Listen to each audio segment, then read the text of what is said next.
Salamat po, Chair, at magandang hapon po sa lahat, mga kasama ko sa Senado at yung OVP family. Dalawang tanong lang po, Chair, para ngayong araw. Una po, I note that a huge chunk of the OVP's 2025 operations budget, 1.909 billion pesos, will be used for the delivery of socio-economic programs, such as one, medical and burial assistance program. This supplements other healthcare programs of the government to assist indigent individuals and families. For 2025, 771.445 million will be allocated for the program. Sa loob niyan, 600 million pesos for medical assistance and 171.445 million for burial assistance, which are, Madam Chair, very similar to the medical assistance to indigent or financially incapacitated patients program o MAIF-IP of the DOH and DSWDs, Assistance for Individuals in Crisis Situations or AICS. Pangalawa, disaster operations, which aims to provide relief goods to disaster-stricken areas not commonly reached by other agencies. Para doon 101.644 million pesos and is also similar doon naman sa disaster risk management program of the DSWD. Third, relief for individuals in crisis and emergencies, or providing food boxes or food items to families who are ineligible for OVP's other services. So 50 million pesos, which is also similar to DSWD's AICS. And last, Magnegosyo Taday, livelihood assistance for those with entrepreneurial skills, 150 million pesos, which is also similar to DOLES naman, Integrated Livelihood Program o DLIP. So, ang tanong ko po dito, Madam Chair, anong nag-lead sa OVP na mag-consider na i-launch yung ganitong programs? May ginawa bang studies para suportahan yung pagkakaroon ng ganitong programs na parallel naman sa katulad at existing programs ng iba't iba nating line agencies, Madam Chair? Yes, Madam Chair. Thank you. Noong ako po ay nangampanya, tatlo lang po yung sinabi ko na plataforma. Una po, trabaho. Pangalawa po, edukasyon. At tatlo, mapayapang pamumuhay para sa ating mga mamamayan. Nung pumasok po kami sa Office of the Vice President, tiningnan po namin ang mga pinakamaraming requests ng ating mga kababayan. Una-una po, ang lagi po naming natatanggap na request ay medical and burial assistance. Pangalawa po ay financial assistance. Pangatlo, lagi silang humihingi ng tulong sa pagkain. At pang-apat, very recently sa tali ng mga requests, no? Yes, sa tali ng mga requests is yung educational assistance na sinasabi ng mga kababayan natin. Sinasabi namin lagi sa kanila, libre naman yung public schools.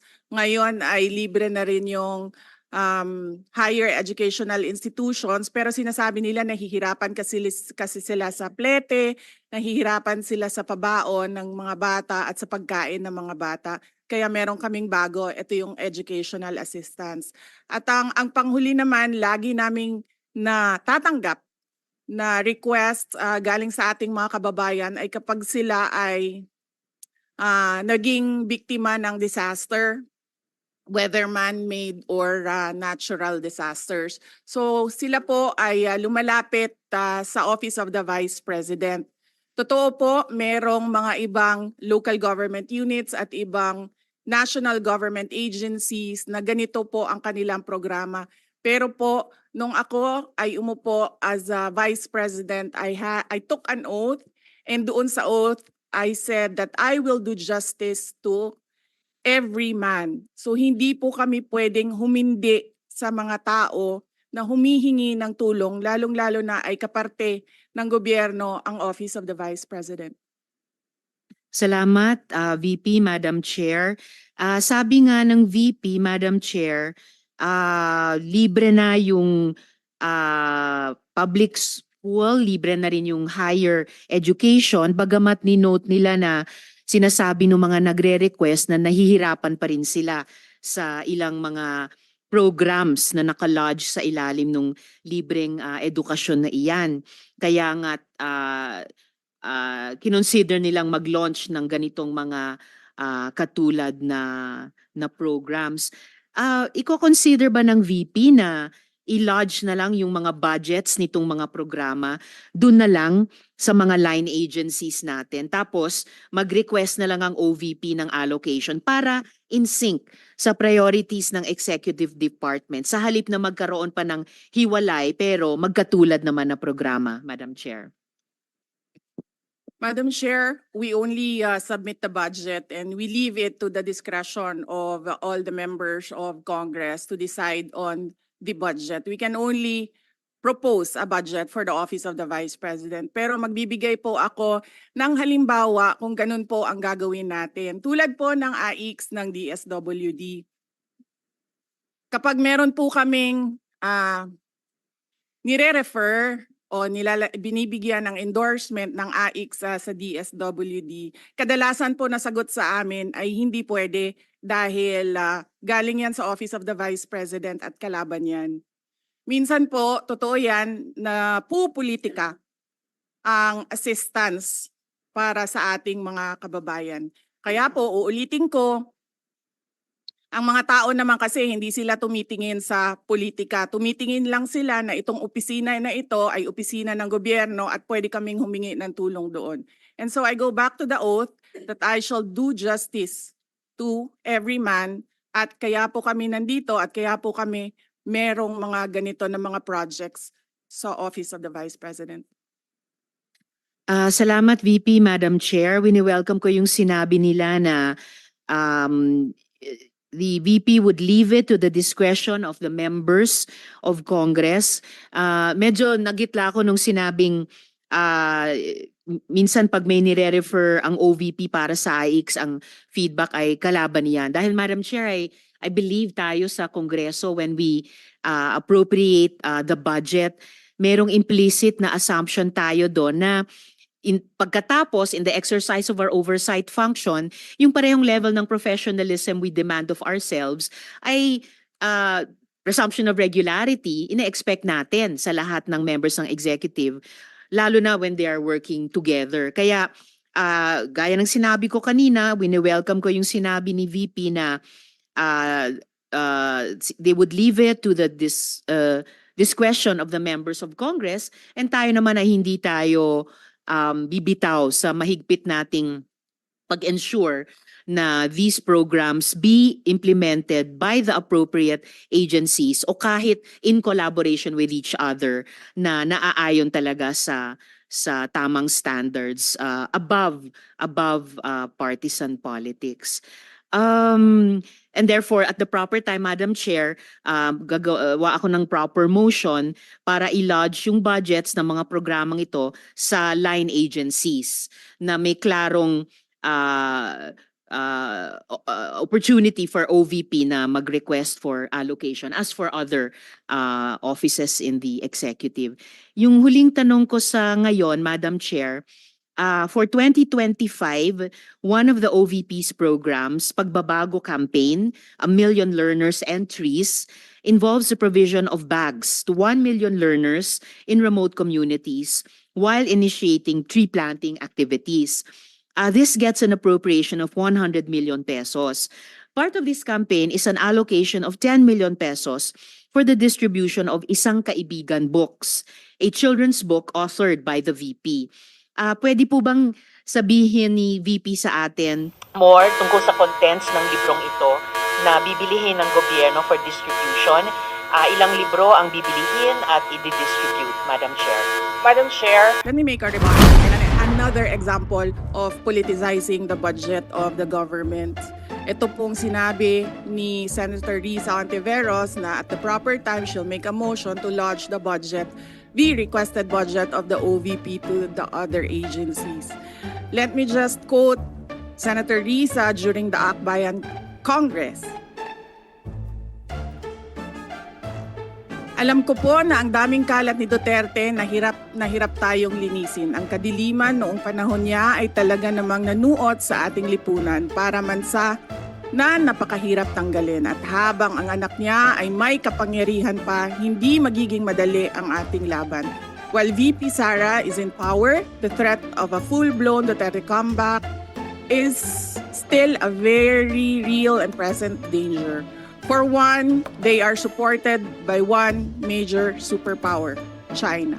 So that is an example of politicizing the budget of the government. May we request, Madam Chair, that Senator Risa Ontiveros repeat the last question.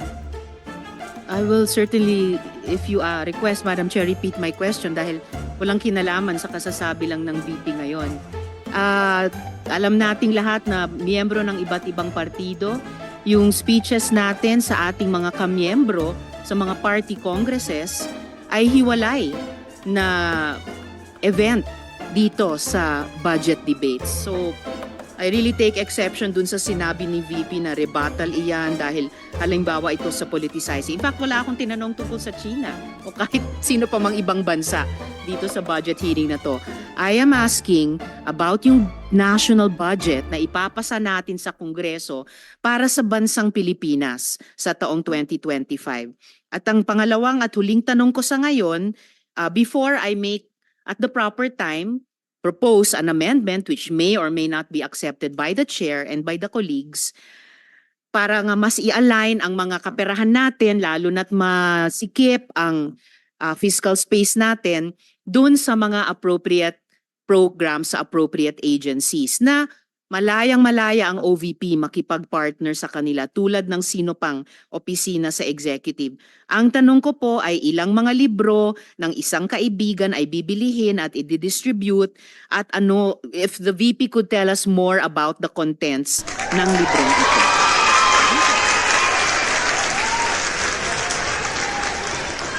Madam Chair, the book is not for sale. We only pay for the publication of the book.